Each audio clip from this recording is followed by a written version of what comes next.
Have you ever noticed how people keep waiting for some huge magical turning point? Like one perfect Monday, one perfect decision, one perfect month, and suddenly everything becomes organized, healthy, peaceful, successful. I used to believe that too. But honestly, the older I get, the more I think life changes in much quieter ways. Yeah, not with fireworks, but with repetition. Not with one dramatic promise, but with the ordinary things you repeat when nobody is clapping for you.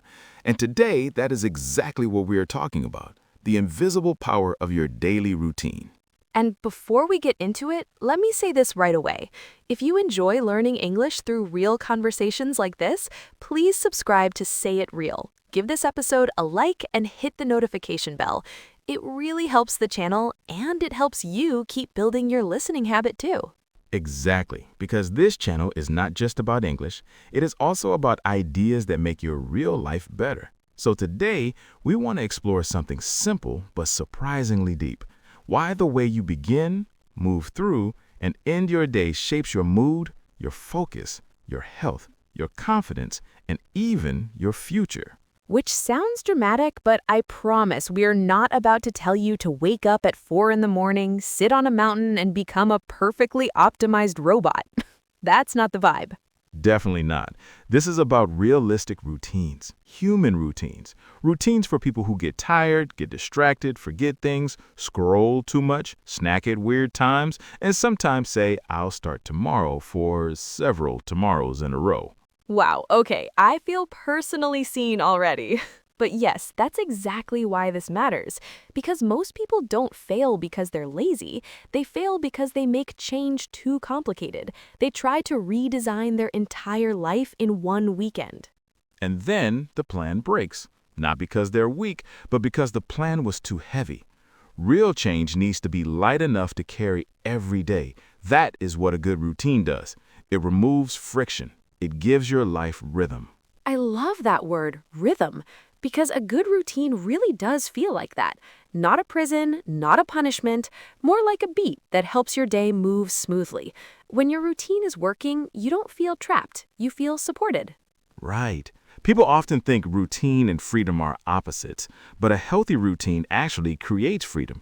When you stop wasting energy on the same small decisions every single day, you have more space for bigger things, better work, better relationships, more peace, more creativity. Yes, because decision fatigue is real. That's when your brain gets tired from making too many choices. What should I eat? When should I start? Should I study now or later? Should I work first or clean first? Should I go out? Should I rest? By noon, your brain is already exhausted from tiny decisions. And routines solve that problem quietly. They don't make life boring. They make life lighter. When certain parts of your day already have a place, your mind doesn't need to argue with itself all day long. So let's build this conversation like a real day. Morning, daytime, movement, evening, English practice, and then near the end, we'll do a little word tour together so you can review the key vocabulary in a calm way. Perfect. So let's begin where every routine begins. That slightly painful, slightly emotional, slightly dramatic moment when the alarm rings. Ugh, the alarm is one of the rudest sounds in modern life. It is like your phone saying, "Excuse me, your dreams are over. Please become a person immediately." Very accurate. And yet, the first minutes after waking up matter more than people think. Not because you need to become super productive instantly, but because your morning often sets the emotional direction of the day. Totally. If my day begins in panic, I carry that feeling with me. If it begins in calm, even if the day gets busy later, I still feel more stable. That first mood is powerful. Exactly. A rushed morning teaches your nervous system that life is an emergency. A steady morning tells your body, we are okay. We know what we are doing. That difference changes how you think, speak, work, and respond to stress. I learned that the hard way. There was a time when I woke up at the last possible second. I would grab my phone before my eyes were even fully open, check messages, see something stressful, then jump out of bed like the apartment was on fire. No breakfast, no water, no plan, just chaos. Yeah, that kind of morning makes you feel late even when technically you are not late yet. Your body is moving fast, but your mind still feels foggy. And then somehow the whole day feels half broken before it even starts. Exactly. And the weird thing is, I used to think the problem was my personality. I thought maybe I'm just not organized. Maybe I'm just bad at mornings. But it wasn't my personality, it was my pattern. That is such an important point. Sometimes what feels like identity is actually just repetition. If you repeat a stressful start every day, of course you begin to believe, this is just who I am. But often, it's not who you are. It's just what you've practiced. Ooh, that's good. So let's talk about a better start. Not a perfect morning routine, just a better one. For me, the first thing that changed everything was not waking up 2 hours earlier, it was giving myself a little margin. Even 20 extra minutes helped. Margin is a beautiful concept. It means space, breathing room, a small buffer between you and chaos. And honestly, many people don't need a huge lifestyle change. They need margin, a little more time than the minimum. Right, because when you leave zero margin, everything feels fragile. If you can't find your keys, the day is ruined. If the bus is late, the day is ruined. If you feel tired, the day is ruined. But with a little margin, small problems stay small. And then there's the simplest morning habit of all, water. Not glamorous, not trendy, not exciting, but wow, it helps. After a full night of sleep, your body has gone hours without hydration, so giving it water first is like gently turning the lights back on. Hydration is just your body getting the water it needs, and people underestimate how much it affects attention, energy, and even mood. Sometimes what feels like laziness is actually just fatigue. Sometimes what feels like brain fog is just, well, you haven't taken care of the basics. I keep a glass by my bed now. Nothing fancy, no special powder, no magical routine, no motivational speech from me to myself. I just drink it, and weirdly, that tiny action sends me a message. The day has started, and I am taking care of myself.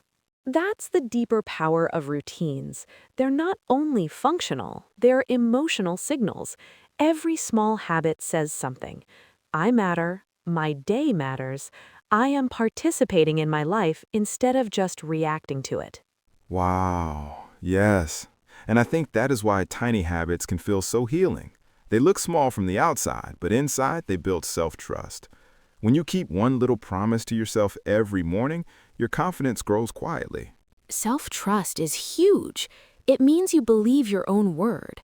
If you say, tomorrow I will get up and take care of myself, and then you actually do it, even in a small way, your relationship with yourself gets stronger. And then comes the hard part, the thing nobody wants to do, the task sitting in the corner of your mind like, hi, I'm still here. Are you ready to suffer? Yes, the dreaded first difficult task. I know a lot of people like to warm up with easy things. Answer a few messages, open 5 tabs, clean one drawer, watch one short video that somehow becomes 6 videos. But often that just delays the thing that really matters. Exactly. I call it emotional procrastination. You are technically busy, but your heart knows you're avoiding the real thing. And that avoidance is exhausting. The task follows you around all day like a little cloud. That is why doing one meaningful hard thing early can change the entire feel of your day. Not because pain is good, but because clarity is good. When the important thing is done, your mind relaxes. You stop negotiating with yourself. Yes. I noticed that the days I do the tough thing first, I feel lighter by 10 o'clock in the morning than I used to feel at 5 in the afternoon. It's such a different experience. And this is where discipline matters. Discipline is not punishment. It's not being cold or harsh with yourself. It's the ability to do what matters even when you're not in the mood, which, let's be honest, is most of adulthood. That is painfully true. People wait for motivation, but motivation is moody. Discipline is steadier. Motivation says, I'll help if I feel inspired. Discipline says, we are doing this anyway. Though I think discipline works best when it's kind, not violent. Not, I hate myself into action, more like, I care about my future enough to begin. That kind of discipline is sustainable. I really agree with that because if your routine feels like constant self-attack, you'll eventually run away from it. But if it feels like support, you come back to it more easily. Okay, so that's the morning. Margin, water, one meaningful task, and a little discipline. Now let's move into the middle of the day, because this is where modern life becomes noisy. Oh, yes. Notifications, group chats, emails, random tabs, people walking by, that urge to check your phone for absolutely no reason, even though you checked it 30 seconds ago. A beautiful system. Definitely. We live in an age of interruption, and one of the biggest challenges now is not intelligence, it's attention. Can you stay with one important thing long enough to do it well? Attention is everything. And I think a lot of people underestimate how much distraction changes the quality of their work. They say, I worked all day, but really they were switching, reacting, restarting, refreshing, and mentally scattering themselves. Right. There's a big difference between being busy and being focused. Busy can feel productive, but often it's just noisy motion. Focused work is quieter. It asks more from you, but it gives more back. So let's talk about that. What does real focus actually look like in normal life? Because some people hear deep concentration and imagine a silent cabin in the forest with no Wi-Fi and no responsibilities. Which sounds lovely, but no, that is not necessary. Real focus can be very simple. One task, one clear block of time, fewer interruptions, your phone out of reach, your mind pointed in one direction. That is it. I started doing this in small pieces. I did not try to become some concentration superhero overnight. I began with 25 quiet minutes on one task. No scrolling, no switching, no just checking something quickly. And honestly, the first few times felt uncomfortable. Because distraction is addictive. Your brain gets used to little hits of novelty. New message, new post, new sound, new update. So when you suddenly ask your mind to stay with one boring or challenging thing, it protests. Totally. My brain acted like I was asking it to do something illegal. It kept saying, maybe now is the perfect time to reorganize your notes. Maybe now is the perfect time to see if anyone texted. Maybe now is the perfect time to look up absolutely anything else. Yes, and that is why focus is a practice, not a personality trait. People say, I'm just not a focused person, but often they simply haven't trained their attention yet. Attention can become stronger. And the reward is huge. When you work with real concentration, even briefly, you feel different, less scattered, more capable, more present. It's one of the best feelings in the world to finish something and know you were fully there for it. There's also something deeply satisfying about giving your mind a single job. It feels cleaner, more respectful somehow. Like instead of dragging your thoughts through 10 rooms at once, you let them sit down properly. That is beautiful. And here's something else people forget. Breaks matter too. Not fake breaks where you leave your work and immediately flood your brain with even more information. Real breaks. A real break is not just stopping the task, it's changing your state. Stand up, stretch, look far away if you've been staring at a screen. Walk to the window, breathe slowly, drink water, let your nervous system reset. I started doing tiny reset breaks, and they helped so much. 2 minutes here, 5 minutes there. I used to think that stopping would ruin my momentum, but actually, it protects my momentum. It keeps my energy from collapsing. Exactly. Human beings are not machines. Your brain works in rhythms. Effort, pause. Effort, pause. When you respect that cycle, your work improves. When you ignore it, everything starts feeling heavier than it needs to. Okay, and now we've reached one of my favorite parts of the day, movement. Because I know this conversation can quickly become annoying if people hear healthy routine and immediately imagine intense workouts, expensive memberships, and somebody yelling encouragement at them. Yes, let's rescue movement from that image. Daily movement doesn't need to be dramatic to be powerful. One of the most life-changing habits can be incredibly ordinary. Walking. Walking is so underrated. It's almost suspicious. Like, how is something so simple this good for your body, your mood, your stress, your sleep, and even your thinking? And maybe that's exactly why people ignore it. We assume useful things must look complicated, but walking is one of the most natural forms of care. It asks very little and offers a lot. I started taking short walks when my head felt crowded. Not athletic walks, not impressive walks, just me walking around the block because staying inside with my thoughts felt like too much. And every single time, I came back feeling more human. I love that phrase, more human, because movement often brings us back into our bodies. When you sit too long, stare too long, think too hard, or worry too much, you can start feeling disconnected from yourself. Walking reconnects things. It also shifts your mood.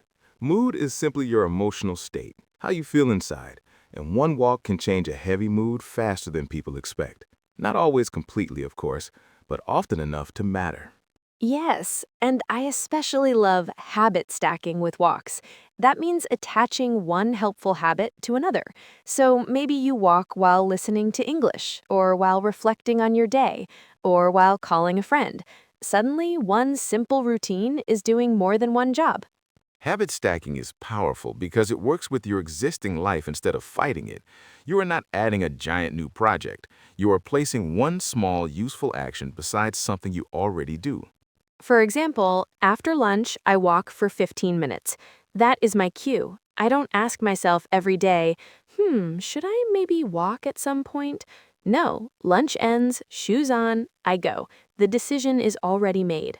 That is consistency, not intensity. Consistency means repeating something regularly over time, and that's where the real transformation happens. Almost nobody changes from one heroic day. People change from steady repetition. Yes, a routine should be easy enough to repeat on normal days, not just good days, not just days when you feel inspired, rested, optimistic, hydrated, emotionally balanced, and ready to become a new person. Normal days count more.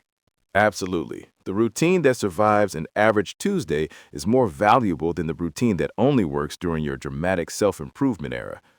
Wow, dramatic self-improvement era is too real.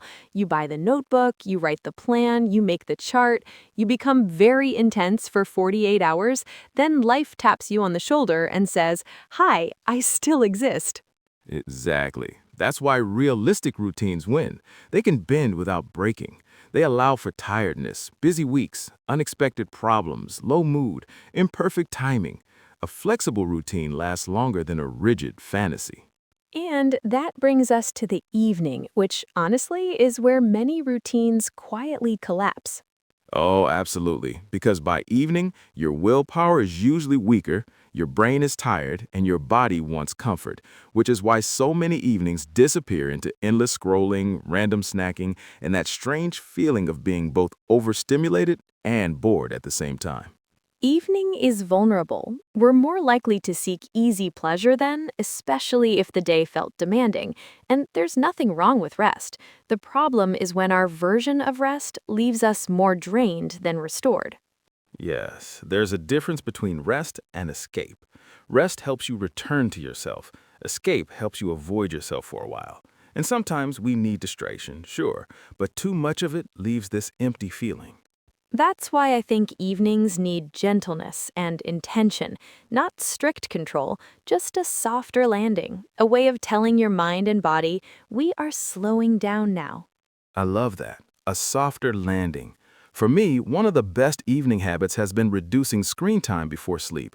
Not because screens are evil, but because my brain doesn't understand the difference between I'm relaxing and here are 300 fast-moving images. Exactly. A digital boundary helps. Maybe not a perfect digital detox every single night for everyone, but at least some distance before bed. Fewer notifications, less blue light, less mental noise, more quiet. I started making the last part of my evening feel simpler. Dim lights, phone away, sometimes tea, sometimes a few pages of a book, sometimes just sitting in silence for a minute, which sounds boring until you try it and realize your nervous system has been begging for it. Silence is powerful. Reflection is powerful. Even a tiny evening check-in can change tomorrow. Asking, what helped me today? What drained me? What matters tomorrow? Those questions create continuity. Life stops feeling random. And writing down tomorrow's top priorities is so helpful. Not a massive, impossible list, just a small, clear plan. Maybe 3 important things, maybe even 1. Enough to reduce morning confusion. That tiny list protects your future self. It says, when you wake up tired tomorrow, you do not have to invent a whole direction from scratch. I already left you a map. That is such a caring way to think about it. Good routines are often just small acts of kindness from one version of you to another. Morning you helping daytime you, evening you helping tomorrow you. And that is why routines can reduce anxiety. Anxiety often grows in uncertainty. When everything feels undefined, your brain keeps scanning for danger, forgetting, pressure, unfinished tasks. But structure creates reassurance. Yes, structure says some things are already handled. Not everything. Life will still be life, but enough things are anchored that your mind can stop spinning quite so hard. Okay, now let's connect all this to English learning, because I know a lot of people listening are thinking, this all sounds great, but where exactly am I supposed to find time for English? And here's the good news. You usually don't need to find a huge block of extra time. You need to place English inside moments that already exist. Exactly. Language learning becomes much easier when it lives inside your routine instead of outside it. Outside your routine, it feels optional. Inside your routine, it becomes part of your day. So let's make this real. If you cook, play English audio while you cook. If you commute, use part of that time for listening. If you walk, take English with you. If you're cleaning your room, let English be in the background instead of random noise. And not all practice has to be passive. You can create tiny active moments too. Speak one sentence out loud while making coffee.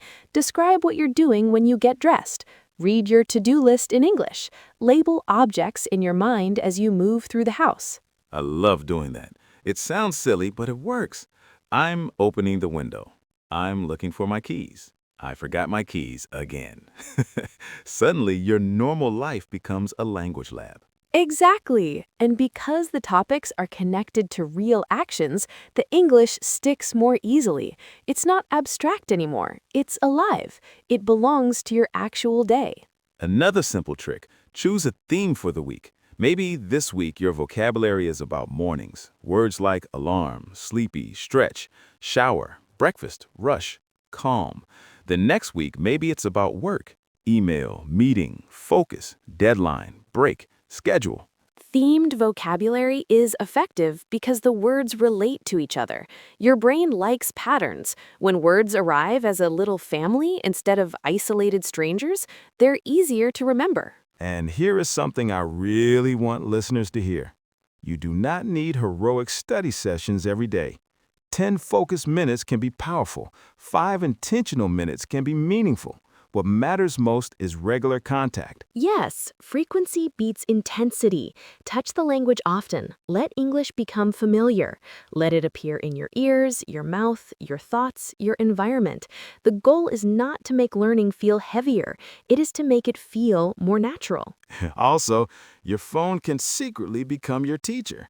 Change some settings to English, use English captions, follow 1 or 2 channels that give you useful input instead of chaos. Make your digital environment work for you a little. That is such a good point. Environment matters. We often think discipline alone should solve everything, but environment is powerful. If English is visible, audible, and easy to access, you are far more likely to keep engaging with it. And honestly, this applies to all routines. Do not rely only on willpower. Make good habits easier. Put the book where you can see it. Keep the water ready. Leave your walking shoes near the door. Charge your phone away from the bed. Reduce the distance between intention and action. Exactly. Good design beats constant struggle. When a habit has fewer barriers, it becomes more automatic. And automatic is valuable because it protects you on tired days. I think that is one of the most comforting ideas in this whole conversation.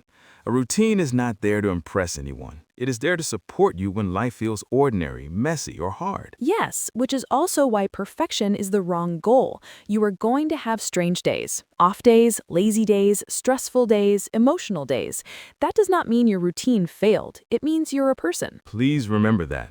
Missing one walk does not erase your progress. Sleeping late one day does not destroy your discipline. Forgetting your English practice does not mean you are bad at learning. It just means you missed a rep. You return the next day. Consistency does not mean never missing. It means not giving up. It means returning again and again. That's what builds a life. And I really want to say this to anyone listening who feels behind. You are not behind because your life is not perfectly organized. You're not failing because change is taking time.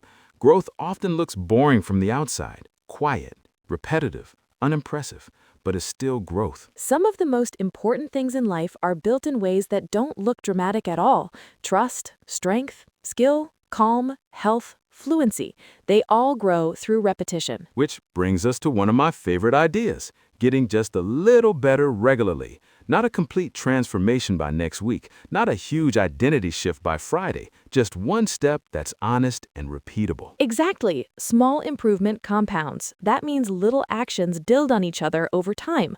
One small habit creates more energy. More energy helps you focus. Better focus helps you finish work. Finishing work reduces stress. Less stress helps you sleep. Better sleep helps tomorrow. Everything connects. Yes. And this is why routines are powerful beyond the habit itself. The habit is never only the habit. Drinking water is not only about water. Walking is not only about walking. Reading in English is not only about reading. These actions change identity, mood, confidence, and momentum. Momentum is such a useful word here. Momentum means forward movement that becomes easier to continue. When you have a few supportive habits in place, life starts flowing better. You feel less stuck. So maybe the real secret is not finding the perfect routine. Maybe it is building a routine that quietly says, every day, keep moving, keep caring, keep showing up. I love that. And before we close, let's slow things down and do our word tour together. This is the part where we revisit some useful vocabulary from today in a simple, relaxed way. Great. Let's go one by one. First word, margin. Margin means extra space or extra time that protects you from stress. Example, I leave home 10 minutes early to give myself some margin. Next, hydration. Hydration means giving your body enough water. Example, I feel better in the morning when I start with hydration instead of coffee. Next word, discipline. Discipline means doing what matters even when you do not feel like it. Example, discipline helped me begin my work before checking my phone. Another useful word, focus. Focus means giving your attention to one thing instead of many things. Example, I studied for 20 minutes with full focus and learned more than usual. Let's add consistency. Consistency means doing something regularly over time. Example, my English improved because of consistency, not because of one long study session. Here's another one, mood. Mood is the emotional feeling you are in. Example, a short walk can improve my mood after a stressful afternoon. Next, environment. Environment means the space and conditions around you. Example, I made my environment better for studying by putting my phone in another room. Another great phrase, habit stacking. Habit stacking means connecting a new habit to one you already have. Example, I use habit stacking by listening to English while I cook dinner. Next word, momentum. Momentum is forward movement that becomes easier to continue. Example, once I started a small routine, I built momentum and kept going. And one more beautiful word, restore. Restore means to bring back energy, calm, or strength. Example, a quiet evening helps restore my mind after a busy day. I hope that word tour helped those words feel more alive and memorable. And I also hope this episode reminded you that a better life is often built in very ordinary moments. Yes, tomorrow does not need a revolution. Maybe it just needs one clear beginning. One glass of water, one calmer morning, one focused block of work, one short walk, one gentle evening, one little bit of English. And if this conversation gave you something useful, please subscribe to Say It Real. give us a like, and hit the notification bell so you don't miss future episodes. We love making these conversations for you. Thank you for spending this time with us. Wherever you are in your routine, whether you feel organized or completely all over the place, you can start again. Quietly, kindly. Today is enough. Take care of yourself, protect your attention, and build your days in a way that supports the person you want to become. We're cheering for you. See you in the next episode. Bye, everyone.